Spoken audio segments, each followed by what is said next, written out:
Hello बच्चों, let's read the question first. Pick out the statement which is incorrect about the filarial worm, that is Wuchereria bancrofti, or the disease caused by it. यहाँ पे मैं बताना है जो filarial worm होता है उसके लिए यहाँ पे कौन सी ऐसी स्टेटमेंट है जो इनकरेक्ट बोली गई है. तो यहाँ पे जो की कॉन्सेप्ट हम यूज करेंगे फिलेरियल वर्म की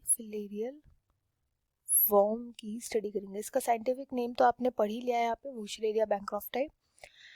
यहाँ पे जो सेंटेंसेस जो इधर स्टेटमेंट्स बोली गई है वो है the adults live in human lymph vessel and lymph glands. Second, it's common intermediate host is female Culex mosquito. Third, it can be treated by the drug albendazole or diethyl carbamazine, etc.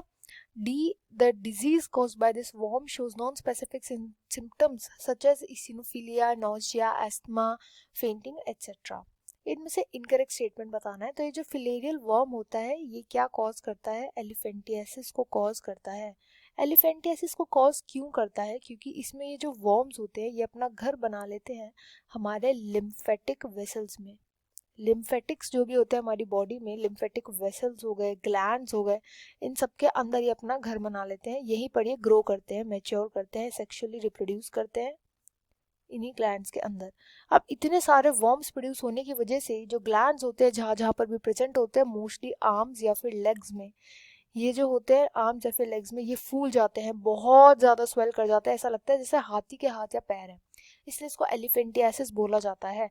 अब बात आती है होता कैसे, फैलता कैसे? तो फैलता है बाय मॉस्किटो. इसका इंटरमीडिएट होस्ट है मॉस्किटो, जो कि एडीज भी हो सकता है, अनाफिलिस भी हो सकता है, एंड क्यूलेक्स भी हो सकता है. सबसे ज़्यादा जो होता है वो यही वाला होता है, क्यूलेक्स मॉस्किटो होता है जो इसको फैलाता है.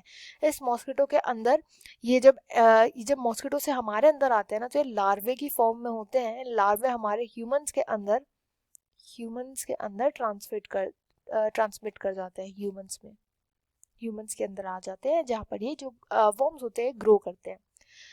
और नेक्स्ट चीज का ट्रीटमेंट. अब इसका ट्रीटमेंट कैसे हो सकता है? तो इसके लिए काफ़ी सारी मेडिसिन आती है जिनके अराउंड 3 to 4 वीक्स तक लेने के बाद, डाइजेस्ट करने के बाद जो है वर्म्स की काफ़ी ज़्यादा जो क्वांटिटी होती है कम हो जाती है. उसके बाद भी हमें ब्लड सैंपल्स लेने पड़ते हैं.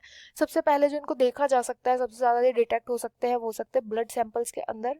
ब्लड सैंपल्स में इनके या तो लार्वे हमें दिख सकते हैं क्योंकि ये हमारी बॉडी में ट्रांसमिट होते हैं, या फिर जो डायरेक्ट वर्म्स होते हैं वर्म्स. अभी जो वर्म्स वाली स्टेट होती है ना, ये हमें तभी दिखाई देती है मोस्टली जब, अब देखो कोई भी अपना ब्लड यूजुअली अगर डोनेट करे और वो ऐसे ही किसी ने एग्जामिन कर लिया तो ही पता चल सकता है, वरना यूजुअली कोई ब्लड अपना फालतू में डोनेट करता नहीं है.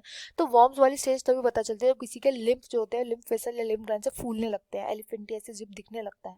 यूजुअली जो ब्लड सैंपल होते हैं जब वो लिए जाते हैं उनमें लार्वेज को ही डिटेक्ट किया जाता है.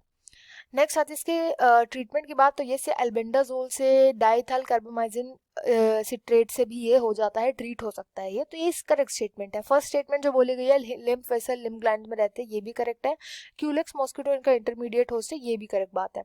लास्ट स्टेटमेंट में यहाँ पे बोला गया कि इनके बहुत ही नॉन स्पेसिफिक सिम्टम्स होते हैं, like nausea, asthma, fainting, eosinophilia, ये सब इनकरेक्ट बातें हैं. मोस्टली यहाँ पर क्या होती है, यहाँ पे आपको इचिंग हो सकती है, बहुत इंटेंस इचिंग होती है, इचिंग हो सकती है, यहाँ पे स्वेलिंग होती है, यहाँ पे पेन होने लगता है, पेन होता है हमारी मसल्स के अंदर. स्वेलिंग जो होती है वो इसका सबसे बड़ा सिम्टम होता है. धीरे धीरे करके कोई भी ऑर्गन स्वेल कर रहा है, और खाने की इच्छा नहीं होती, इंडाइजेशन होने लग जाता है, इंडाइजेशन, ये सब इसके मेन सिम्टम्स होते हैं. तो यहाँ पे जो इनकरेक्ट स्टेटमेंट हो जाएगा D option. I hope you understood well. Best of luck and thank you.